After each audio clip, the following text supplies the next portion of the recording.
Hey guys, welcome to my channel. I am Shreya और आज हम बात करने वाले हैं एक चलते फिरते मंदिर के बारे में। सोचिए, मंदिर भी कभी चलता फिरता हो सकता है? तो यस, बिल्कुल हो सकता है और हमेशा से था। बस शायद हमें पता थोड़ी देर से चला है। हम किसकी बात कर रहे हैं? हम बात कर रहे हैं गाय की। जी हाँ, गाय एक चलता फिरता मंदिर है। हमारे सनातन धर्म में 33 कोटि देवी देवता हैं। हम रोजाना 33 कोटि देवी देवताओं के मंदिर जाकर उनके दर्शन नहीं कर सकते, पर गौ माता के दर्शन से सभी देवी देवताओं के दर्शन पा सकते हैं। तो हो गया ना चलता फिरता मंदिर। एक गौ माता के दर्शन से सभी देवी देवताओं के दर्शन हो जाते हैं। आज के इस वीडियो में हम बहुत सारी इंटरेस्टिंग बातें करने वाले हैं गौ माता से रिलेटेड, लेकिन आगे बढ़ने से पहले मैं आपको कुछ दिखाना चाहती हूँ। आइए पहले उसे देखते हैं। सो गाइज, ये है मेरे घर के जस्ट बाहर वाली रोड और यहाँ पर आप देख सकते हैं कि एक बछड़ा मग्न है अपनी माँ का दूध पीने में। तो ऐसा मनोरम दृश्य मैं अक्सर हमारी इन गलियों में देखती आई हूँ, देख चुकी हूँ और मैं निहारती हूँ इनको। मुझे गाय बहुत पसंद है, गाय के बछड़े बहुत पसंद हैं। शायद ये मेरी अपब्रिंगिंग का असर है मुझ पर कि मुझे गाय इतनी पसंद है। जैसा कि मैं हमेशा से देखती आई हूँ, हमारे घरों में गाय को पूजनीय जीव माना जाता है। जो कुछ भी सर्वप्रथम हमारे घर में सुबह बनता है तो सबसे पहले उसका भोग हम गाय को लगाते हैं। गाय को अपने द्वार पे बुलाते हैं, पहले गाय ग्रहण करती है, उसके बाद ही हम वो चीज़ को ग्रहण करते हैं। तो गाय के प्रति मेरे मन में बहुत प्यार है, बहुत लगाव है और इन्हीं गलियों में मैंने बहुत बार गाय को, बछड़ों को जन्म देते हुए देखा है। और जब एक दो दिन के बाद वो सुंदर सुंदर प्यारे प्यारे बछड़े हमारी इन गलियों में घूमते हैं तो मुझे उन पर उतना ही प्यार आता है जितना कि एक इंसान के बच्चे के ऊपर आता है। तो वो इतने खूबसूरत होते हैं, जैसे हम इंसानों में ब्यूटी होती है वैसे ही गाय में और गाय के बछड़ों में भी एक अलग ही तरह की ब्यूटी मैं महसूस कर पाती हूँ। मुझे बहुत अच्छे लगते हैं गाय और उनके बछड़े। अक्सर ऐसा होता है कि मैं गाय की फ़ोटो क्लिक कर रही होती हूँ, गाय के वीडियोस बना रही होती हूँ और लोग मुझे ऑब्ज़र्व कर रहे होते हैं। उस टाइम तो कुछ नहीं बोलते, बस स्माइल करके चले जाते हैं, बट डेफिनेटली घर के अंदर जाके सोचते होंगे कि कैसी दीवानी लड़की है, गाय की फ़ोटो ले रही है, गाय का वीडियो ले रही है। बट मुझे अच्छा लगता है पर्सनली, मैं क्या करूँ। यहाँ तक कि मैंने तो अपनी फेवरेट गाय के नाम भी रखे हुए हैं। मुझे इस बात से कोई फ़र्क नहीं पड़ता कि उस गाय के मालिक ने उसका क्या नाम रखा होगा, बट मैंने अपने लिए, अपनी खुशी के लिए मेरी फेवरेट गायों के नाम तक रखे हुए हैं। और जैसा कि अभी रिसेंटली मैंने मेरे एक फेवरेट बछड़े का नाम भूरू रखा था। और जब भी मुझे गाय को कुछ देना होता है, कुछ खिलाना होता है, तो मैं ढूंढती हूँ कि मेरा भूरू कहाँ है, क्योंकि वो बछड़ा है ना। तो मुझे लगता है कि मैं अपने फेवरेट वाले भूरू को खिलाऊंगी। अब तो गाय को भी इतनी आदत हो चुकी है हमारे घर पे आने की, हमारे हाथ से खाने की, शायद वो हमारी शक्ल भी पहचानने लग गई हैं। वो अपने आप ही हमारे घर के द्वार पर आती हैं और अपनी कुछ कुछ ऐसी अ, अतरंगी हरकतें करती हैं कि हमें उनकी आवाज़ सुनाई दे, हमें पता चले कि गाय आई हैं। वो अपने सींग से हमारे दरवाजे को धक्का देती हैं, वो अपने गले की घंटी को बजाने की कोशिश करती हैं और हमारे घर की बाउंड्री के पास आकर के वो अपनी नाक में से अपनी सांस की अजीब अजीब सी आवाज़ें निकालती हैं ताकि सुन पाएँ, ताकि हम उन्हें नोटिस कर पाएँ और वो हमें ये बता पाएँ कि हम खड़े हैं भाई, हमें कुछ खिलाना है तो दे दो।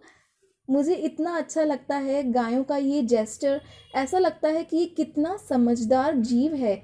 और अक्सर ऐसा होता है कि गाय हमारे द्वार को अपना मूत्र विसर्जन करके धो देती है, तो मुझे इतनी प्रसन्नता होती है कि गाय ने हमारा दरवाज़ा शुद्ध कर दिया, पवित्र कर दिया।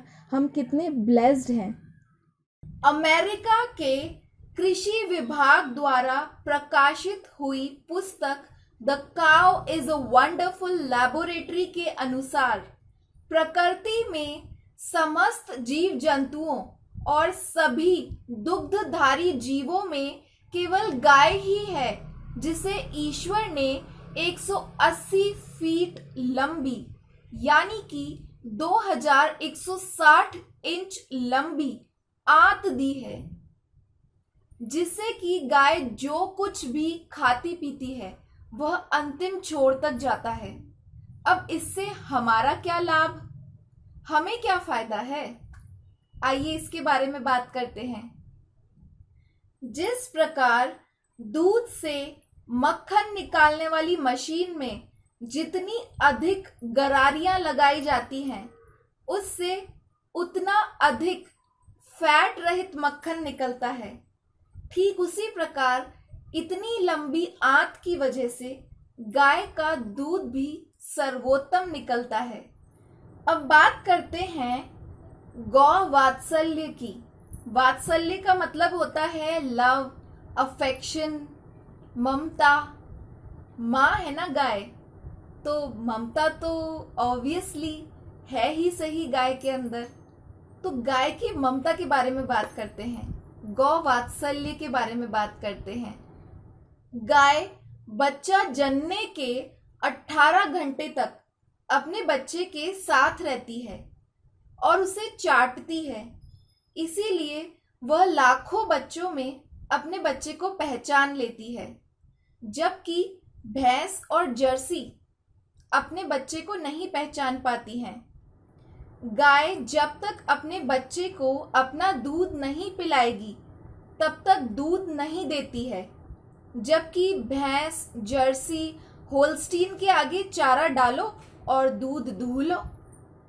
हमने अक्सर देखा है कि सजेस्ट किया जाता है गाय का दूध पीना चाहिए, फायदेमंद होता है। ऐसा इसलिए कहा जाता है क्योंकि गाय के दूध की पौष्टिकता तो है ही सही, लेकिन उसके पीछे एक रीज़न ये भी है कि गाय इतना ममतामयी जीव है, तो जो भी इंसान गाय का दूध पीता है उसके अंदर ममता का भाव जागृत होने लग जाता है। अब बात करते हैं खीस की। बच्चा देने के बाद गाय के स्तन से जो दूध निकलता है उसे खीस या फिर चाका या फिर पेवस या फिर कीला कहते हैं, जिसे तुरंत गर्म करते ही वो फट जाता है। इस प्रकार का दूध होता है वो। बच्चा देने के 15 दिनों तक गाय के दूध में प्रोटीन की अपेक्षा मिनरल्स की मात्रा अधिक होती है और लैक्टोज, फैट और पानी की मात्रा भी कम होती है। खीस वाले दूध में एल्ब्यूमिन 2 गुनी, ग्लोब्यूलिन 12-15 गुनी और एल्यूमिनियम की मात्रा 6 गुनी अधिक पाई जाती है। खीस में भरपूर मिनरल्स होते हैं। अगर कोई व्यक्ति वर्षों से टीबी से ग्रसित है तो उसे काली गाय का खीस वाला दूध 1 हफ्ते तक पिलाना चाहिए। काली गाय के खीस वाले दूध से 1 हफ्ते में ही वर्षों पुरानी टीबी ठीक हो जाती है। अब बात करते हैं गाय के सींग के बारे में। गाय के सींगों का आकार जनरली पिरामिड जैसा होता है, जो कि पावरफुल एंटीना की तरह आकाशीय ऊर्जा, जिसे हम कॉस्मिक एनर्जी भी कह सकते हैं, कॉस्मिक एनर्जी को कलेक्ट करने का काम सींग करते हैं। अब बात करते हैं गाय के कुकुद की, जिसे ढिल्ला भी कहते हैं।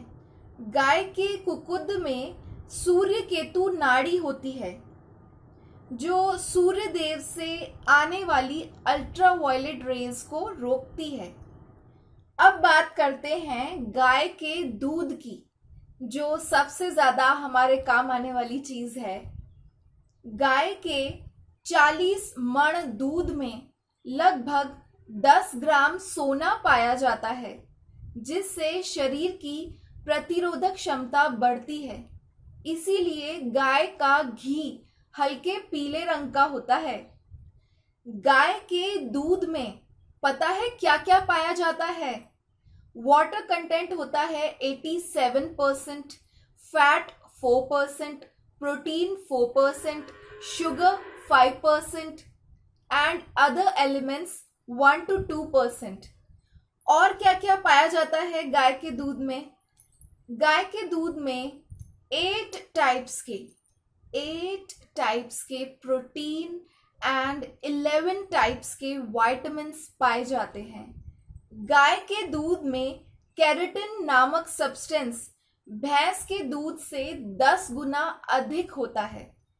भैंस का दूध गर्म करने पर उसके न्यूट्रिएंट्स ज्यादातर खत्म हो जाते हैं, लेकिन गाय का दूध गर्म करने पर उसके न्यूट्रिएंट्स सुरक्षित रहते हैं।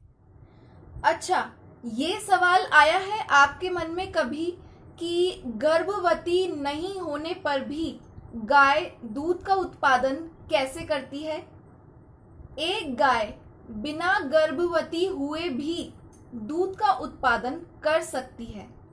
घास खाने के बाद घास पेट में मिश्रित होती है और पेट के रस और जीवाणुओं द्वारा टूटकर मिल्क में कन्वर्ट होती है। तो मिल गया ना जवाब कि कैसे गाय बिना गर्भवती हुए भी दूध का उत्पादन करती है। अब बात करते हैं गाय के गौमूत्र की। गाय के मूत्र में आयुर्वेद का खजाना है। इसके अंदर कार्बोलिक एसिड होता है जो कीटाणुनाशक है। गौमूत्र चाहे जितने दिनों तक रखें खराब नहीं होता है। इसमें कैंसर को रोकने वाली करक्यूमिन पाई जाती है। गौमूत्र में nitrogen, phosphate, uric acid, potassium, sulphur, lactose, sodium, ammonia, salt free vitamin A, B, C, D, E और कई तरह के एंजाइम आदि तत्व पाए जाते हैं। देसी गाय के गोबर मूत्र मिश्रण से प्रोपाइलीन ऑक्साइड उत्पन्न होती है, जो बारिश लाने में सहायक होती है। इसी के मिश्रण से इथाइलिन ऑक्साइड गैस निकलती है, जो ऑपरेशन थिएटर में काम आती है। गौमूत्र में मेनली 16 मिनरल्स पाए जाते हैं, जो शरीर की प्रतिरोधक क्षमता बढ़ाते हैं। अब बात करते हैं गाय के शरीर की। गाय के शरीर से पवित्र गुग्गल जैसी सुगंध आती है, जो वातावरण को शुद्ध और पवित्र करती है। लास्ट में मैं बस एक ही बात कहना चाहती हूँ, जननी जनकार दूध पिलाती, केवल साल छमाही भर। गौ माता पर सुधा पिलाती, रक्षा करती जीवन भर। So guys, that's all for this video. I hope you liked today's video and found it to be helpful. If yes, then please show me a support by giving this video a big thumbs up and do subscribe to my channel. Don't forget to share my videos among your family and friends. Wish you all the very best and thank you so much for watching. जानकारी अच्छी लगी हो तो share करना बिल्कुल भी मत भूलिएगा। हमारे देश के हर नागरिक को गौ माता का महत्व पता होना चाहिए।